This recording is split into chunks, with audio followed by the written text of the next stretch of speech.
Good morning बच्चों। आज हम पाठ 15 वायुमंडल पढ़ेंगे। तो वायुमंडल का मतलब होता है वायु, जिसमें हम सांस लेते हैं, वहाँ का वातावरण। ठीक है, तो सबसे पहले वायुमंडल में क्या क्या चीज़ें आती है, किससे बना है, वो समझ लेते हैं। और वायुमंडल से हमें क्या नुकसान है और क्या फ़ायदे हैं। वायुमंडल ने पृथ्वी के बाहरी आवरण को घेर रखा है। इसमें बताया गया है फर्स्ट लाइन में कि जो वायुमंडल है, वायु मतलब हवा, ठीक है, हवा का जो वातावरण है वो पूरी तरह से चारों तरफ से पृथ्वी को घेरे हुए है।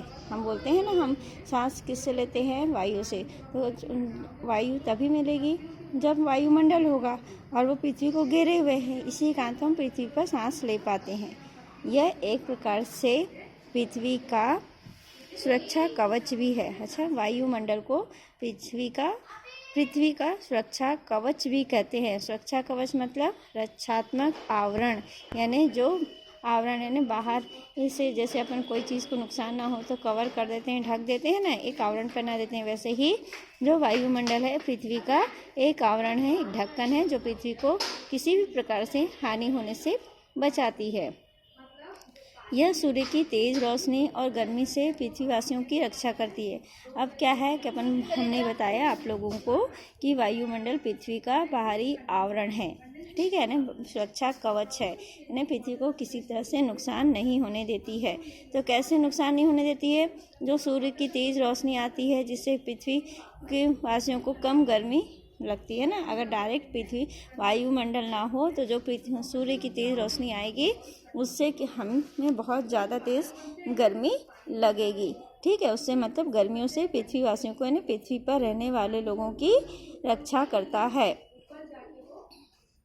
वायुमंडल में उपस्थित ओजोन नामक परत सूर्य की हानिकारक किरणों को और उनके दुष्प्रभाव को, ठीक है, वायुमंडल से हमारी रक्षा करती है। अब वायुमंडल में कई चीज़ें उपस्थित होती है, उसमें सबसे एक महत्वपूर्ण चीज़ है ओजोन।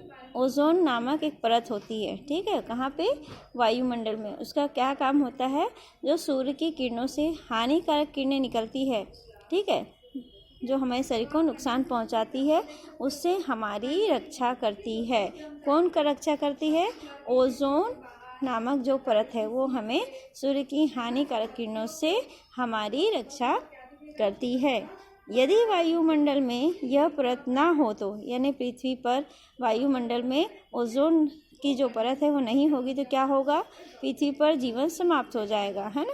पृथ्वी पर जीवन समाप्त हो जाएगा। क्यों समाप्त हो जाएगा? क्योंकि ओजोन किससे अगर नहीं रहेगी तो जो पृथ्वी से हानिकारक किरणें निकलती है वो हमारे शरीर में प्रवेश करेगा, ठीक है, और हमें नुकसान पहुंचाएगी, जिससे कि हमारी मृत्यु हो जाएगी।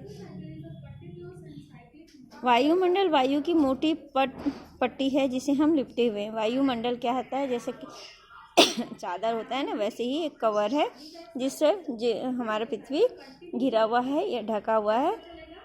प्रत्येक जीवधारी पर वायु का दबाव पड़ता है, यानी वायु में प्रेशर होता है, दबाव होता है।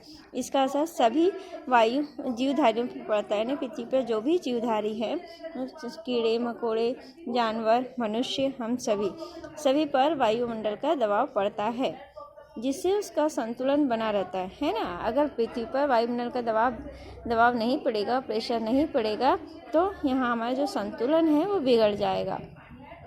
जब हम वायुमंडल के दबाव या घेरे से बाहर जाते हैं, यानी जब हम वायुमंडल प्रेशर से बाहर जाते हैं तो हमारा संतुलन बिगड़ जाता है। अब कैसे बिगड़ जाता है? देखिए, वह ना तो पृथ्वी का गुरुत्वाकर्षण बल होता है और ना ही वायुमंडल का दबाव होता है। यानी जहाँ पे वायुमंडल नहीं होगा तो पृथ्वी का गुरुत्वाकर्षण बल का मतलब समझते हैं आप लोग?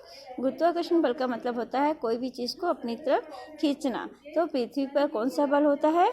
गुरुत्वाकर्षण बल, जो कि सभी चीज़ों को अपनी ओर खींचती है। तभी तो देखा आपने, कभी पत्थर ऊपर फेंक के देखना, तो आप पत्थर तो ऊपर फेंकते हो लेकिन पत्थर ऊपर जाके वापस फिर से पृथ्वी पर आ जाता है। ऐसा क्यों होता है?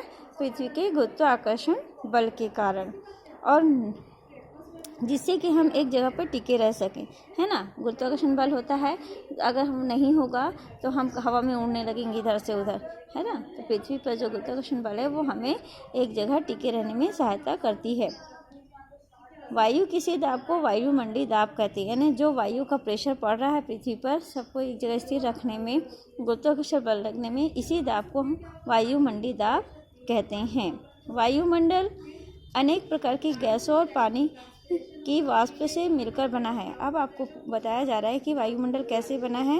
तो अनेक प्रकार की गैसों और अनेक प्रकार के वाष्प होते हैं, उनसे मिलकर बना है। पृथ्वी में लगभग 50 किलोमीटर की ऊंचाई तक वातावरण में, यानी पृथ्वी से जो 50 किलोमीटर की ऊंचाई है, पूरा वातावरण वायुमंडलीय दाब होता है, जिसमें कि 78% नाइट्रोजन, यानी वायुमंडल में सबसे अधिक क्या है, 78% नाइट्रोजन और 21% ऑक्सीजन है। अगर आपसे पूछा जाता है कि वायुमंडल में सबसे अधिक गैस कौन सी है, तो आप लोग क्या बताएंगे, 78% नाइट्रोजन और 21% ऑक्सीजन। इसके साथ और भी गैसेस हैं, जैसे कि ऑर्गन है, कार्बन डाइऑक्साइड है, नियॉन है, हीलियम है, मीथेन है आदि। गैसों की थोड़ी थोड़ी मात्रा भी मिली हुई है, यानी हमारा वायुमंडल बहुत सी गैसों से मिलकर बना हुआ है।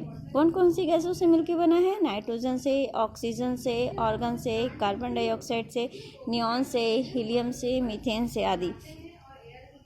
पृथ्वी के वातावरण में पानी के कण मिले रहते हैं। पृथ्वी के वातावरण में क्या होता है, पानी के कण मिले हुए रहते हैं। इनकी अधिकतम मात्रा 1% तक होती है। पृथ्वी के वातावरण में पानी के कण मिले रहते हैं, जिनकी मात्रा अधिकतम, यानी ज़्यादा से ज़्यादा कितना होता है, 1% होती है।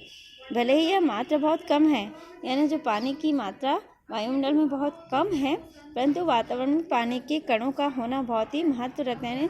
1% ही है, लेकिन उसका बहुत ही महत्व है, बहुत ही इम्पोर्टेंस है, क्योंकि इनके बिना पृथ्वी पर पानी की कल्पना भी नहीं की जा सकती।